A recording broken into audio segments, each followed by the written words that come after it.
अगर भारत को सुरक्षित बनाना चाहते हैं तो प्रिवेंशन ऑफ करप्शन एक्ट को बदलिए। दुनिया के कई देशों में भ्रष्टाचारियों की 100% प्रॉपर्टी जब्त होती है, नागरिकता खत्म होती है, फांसी दी जाती है। ये सड़ा हुआ कानून है, इसमें 3 साल से सजा होती है। 1,76,000 करोड़ का 2G घोटाला हुआ, 1,86,000 करोड़ का कोयला घोटाला हुआ, 70,000 करोड़ का कॉमनवेल्थ घोटाला हुआ। आज तक किसी को 10 साल की भी सजा नहीं हुई, किसी की प्रॉपर्टी जब्त नहीं हुई, किसी की नागरिकता खत्म नहीं। ऐसा सड़ा हुआ कानून, इस सड़े हुए कानून से भारत में कभी अराजकता बंद होगी क्या? मतलब ही नहीं बंद होने की।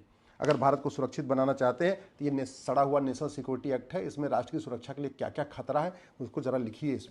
इसमें लिखिए कि घूस भ्रष्टाचार राष्ट्र की सुरक्षा के लिए खतरा है, अलगाववाद कट्टरवाद जिहाद राष्ट्र की सुरक्षा के लिए खतरा है, धर्मांतरण घुसपैठ राष्ट्र की सुरक्षा के लिए खतरा है। फिर पुलिस NSA लगाना शुरू करेगी, फिर कानून का खौफ पैदा होगा। यह है ना हमारे पास अनलॉफुल एक्टिविटी एज लब जिहाद, लैंड जिहाद, धर्मांतरण घुसपैठ जनसंघ और अराजकता को हमने आज तक अनलॉफुल एक्टिविटी डिक्लेयर नहीं किया। अनलॉफुल कानून बना दिया अनलॉफुल एक्टिविटी एक्ट, लेकिन अनलॉफुल एक्टिविटी क्या क्या है इसमें उन्होंने लिखा ही नहीं है। तो जहां मन करता है सत्ता उसके ऊपर UAPA लग जाता है, जहां हम सत्ता नहीं चाहती वहां UAPA नहीं लगता। निर्दोषों के ऊपर NSA UAPA लग जाता है और दोषियों के ऊपर NSA UAPA नहीं लगता। भारत में अराजकता फैलाने की फंडिंग जो हो रही है हवाला के जरिए हो रही है। अभी जो चाहे वो कश्मीर में हुआ था, चाहे वो पंजाब में हुआ, और चाहे इस समय बंगाल में हो रहा है, मुर्शिदाबाद में अभी रिपोर्ट आई है कि जो बाहर से पैसा आया हवाला के जरिए अब हिंदुओं को पलायन करवाने के लिए। क्यों आ रहा है हवालाबाजी? कोई पूरी दुनिया की प्रॉब्लम तो नहीं है, ये भारत में हवाला क्यों चल रहा है? ये कानून सड़ा हुआ है।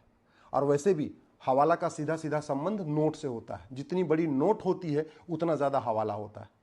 बंद कर दीजिए 100 रुपए से बड़ी नोट। क्यों चाहिए 100 रुपए से बड़ी नोट? 80% लोग पर डे 100 रुपए से कम खर्च करते हैं, उनको 100 रुपए से बड़ी नोट चाहिए नहीं। और जो 20% लोग भारत में पर डे 100 रुपए से ज्यादा खर्च करते हैं उनके पास ATM, Paytm, Bhim, UPI, debit card, credit card सब कुछ तो है, तो क्यों चाहिए 100 रुपए से बड़ी नोट? बंद करिए 100 रुपए से बड़ी नोट और इस हवाला वाले कानून को इसमें कठोर, इसमें दंड का भय करिए। देखिए हवाला बंद हो जाएगा, हवाला बंद हो जाएगी, शांति आएगी। ये FCRA ये बना था भारत में अलगाववादियों को फंडिंग कराने के लिए, जिहादियों को फंडिंग कराने के लिए, नक्सलियों को फंडिंग कराने के लिए, माओवादियों को फंडिंग कराने के लिए। इसमें संशोधन से काम नहीं चलेगा। सरकार ने किया है संशोधन, लेकिन कोई फर्क नहीं पड़ेगा। इसको खत्म करना पड़ेगा। बंद करिए 2-4 साल के लिए विदेशी फंडिंग। क्यों चाहिए विदेशी फंडिंग? भारत में रहते हैं तो भारत से फंडिंग, जो अच्छा काम करेगा उसको भारत के लोग फंडिंग कर देंगे। क्यों चाहिए विदेश से फंडिंग भैया? विदेश से फंडिंग आएगी तो जो यहाँ पर जिसको फंडिंग होगी वो विदेशी देशों के इशारे पे ही काम करेगा, फिर भारत के लिए काम नहीं करेगा। बंद खत्म कर दीजिए, नहीं चाहिए हमें विदेशी फंडिंग।